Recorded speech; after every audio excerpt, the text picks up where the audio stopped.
Hai, selamat datang di channel Exxon Media. Kali ini kita akan belajar tentang respirasi anaerobik. Tetapi sebelum kita mulai, jangan lupa klik tombol like, komen, dan share ya. Subscribe channel ini agar kami bersemangat untuk terus berkarya. Mari kembali ke fokus kita. Apa itu respirasi anaerobik? Pada video sebelumnya, kalian telah mengetahui tentang respirasi aerobik. Selanjutnya, kalian akan mempelajari tentang respirasi anaerobik. Simaklah uraian berikut. Dalam reaksi oksidasi, tidak hanya terjadi penerimaan oksigen saja. Proses pelepasan elektron juga merupakan reaksi oksidasi. Oleh karena itu, oksidasi tanpa oksigen masih dapat memungkinkan terjadinya metabolisme, yaitu dengan pelepasan elektron. Berdasarkan kemampuan menggunakan oksigen dalam respirasi, organisme dibedakan menjadi dua, yaitu organisme aerobik atau menggunakan oksigen untuk respirasi, dan organisme anaerobik, yakni mampu melakukan respirasi tanpa oksigen. Respirasi yang dapat dilakukan dalam keadaan tanpa oksigen ini kita sebut respirasi anaerobik. Respirasi anaerobik berasal dari bahasa Yunani. An berarti tanpa, air berarti udara, dan bios yang berarti kehidupan. Sementara respirasi aerobik menggunakan oksigen sebagai penerima elektron terakhir, respirasi anaerobik menggunakan senyawa organik selain oksigen sebagai penerima elektron terakhir. Masih ingatkah kamu tentang konsep respirasi? Respirasi adalah reaksi kimia sel untuk merombak senyawa kompleks menjadi senyawa sederhana dengan menghasilkan energi. Nah, proses perombakan senyawa-senyawa kompleks menjadi senyawa-senyawa yang lebih sederhana dengan penerima maupun pemberi elektron atau hidrogen berupa senyawa organik dan bukan oksigen disebut fermentasi. Pada video sebelumnya, kalian telah mengetahui bahwa salah satu sifat dari glikolisis adalah dapat terjadi secara aerob maupun anaerob. Pada keadaan aerob, pirufat hasil glikolisis dapat melanjutkan tahapan ke dekarboksilasi oksidatif dan siklus Krebs. Pada keadaan anaerob, pirufat diubah menjadi produk lain seperti etanol atau asam laktat melalui fermentasi. Oleh karena itu, fermentasi dikatakan sebagai kelanjutan dari glikolisis. Proses respirasi dan fermentasi tersebut dapat dilakukan pada suatu sel, tergantung pada ada tidaknya oksigen. Energi yang dihasilkan pada fermentasi lebih kecil dibandingkan energi hasil respirasi aerobik, yaitu 2 ATP berbanding 38 ATP.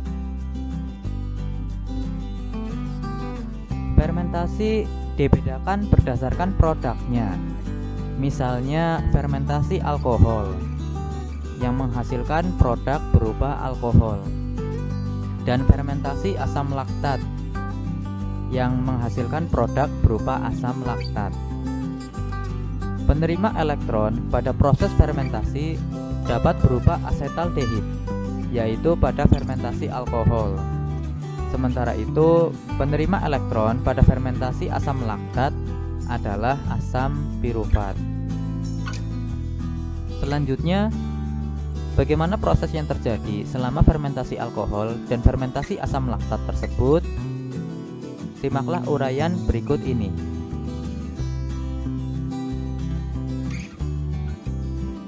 Fermentasi alkohol. Setiap reaksi dalam metabolisme memerlukan bahan baku sebagai substrat awal. Nah, seperti telah disebutkan sebelumnya, bahwa glikolisis dapat menggunakan bahan seperti karbohidrat. Demikian juga pada fermentasi alkohol maupun asam laktat. Masih ingatkah kamu dengan proses glikolisis?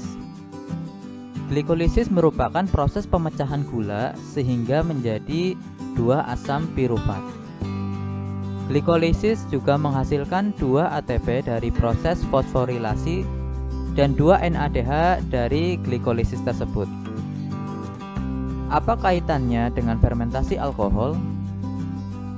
Pada fermentasi alkohol, pirufat hasil glikolisis akan mengalami dekarboksilasi atau melepas CO2 sehingga membentuk asetaldehid. Kalian tentu mengingat bahwa glikolisis memerlukan NAD untuk diubah menjadi NADH, ya kan? Nah, pada fermentasi alkohol ini NADH yang dihasilkan tersebut digunakan untuk mereduksi asetaldehid menjadi etanol. Oleh karena itu, asetaldehid merupakan senyawa organik sebagai penerima hidrogen terakhir pada fermentasi alkohol. Kalian tentu pernah, bahkan sering mengamati terjadinya fermentasi alkohol. Dapatkah kalian menyebutkannya?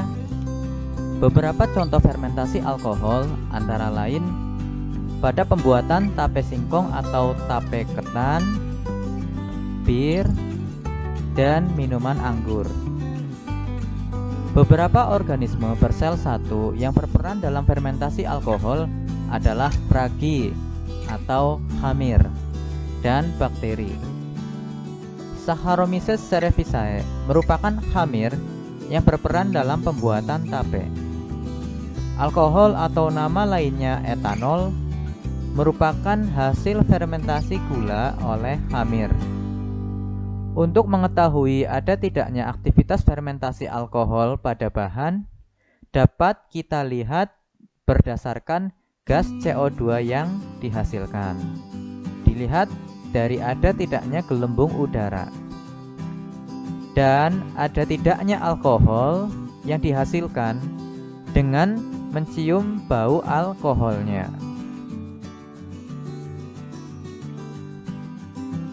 Fermentasi asam laktat. Kita sudah paham bahwa glukosa mengalami glikolisis sehingga menghasilkan 2 ATP, 2 NADH, dan produk akhirnya adalah 2 pirufat.